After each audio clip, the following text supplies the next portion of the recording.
Chicken ഉണ്ട് കയ്യിൽ, എളുപ്പത്തിലും നല്ല ടേസ്റ്റിയിലും ഒരു മന്തി ഉണ്ടാക്കണം. എന്നാലോ കഷ്ടപ്പെടാനും വയ്യ. അങ്ങനെയുള്ളവർക്ക് ഈ റെസിപ്പി ഇടാം. മിക്സിയുടെ ജാറിലേക്ക് തക്കാളി, സവാള, ഇഞ്ചി, വെളുത്തുള്ളി, പുതിനയില എല്ലാം കൂടി അരച്ചെടുത്തതിലേക്ക് കാശ്മീരി മുളകും പൊടി, കുരുമുളകും പൊടി, മാഗി ക്യൂബ്, മന്തി മസാല, ഓയിൽ എല്ലാം കൂടി നന്നായിട്ട് അങ്ങോട്ട് മിക്സ് ചെയ്തതിന് ശേഷം പകുതി മസാല മാറ്റി വെക്കുക. ആവശ്യമുണ്ട് കേട്ടോ.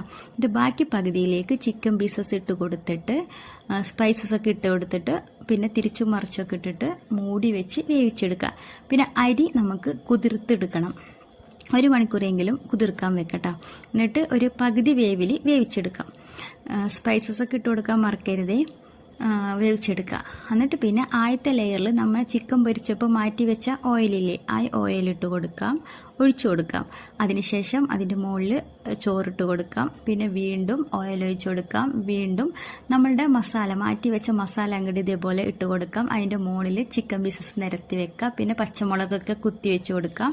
നടുക്കലായിട്ട് കനൽ അങ്ങോട്ട് കത്തിച്ചിട്ട് കുറച്ച് ഓയിൽ ഒഴിച്ചു കൊടുക്കുക. അപ്പം തന്നെ അങ്ങോട്ട് അടച്ചു വെക്കുക. കുറച്ച് കഴിയുമ്പോൾ അങ്ങോട്ട് തുറക്കുമ്പോൾ ഉണ്ടല്ലോ, എൻ്റെ പൊന്ന് സഹിക്കാൻ പറ്റില്ല കേട്ടോ. അത്രയ്ക്ക് നല്ല മണമായിരിക്കും, നല്ല ടേസ്റ്റ് ആട്ടോ. അപ്പോൾ പിന്നെ ആലോചിക്കേണ്ട, ഉണ്ടാക്കല്ലേ.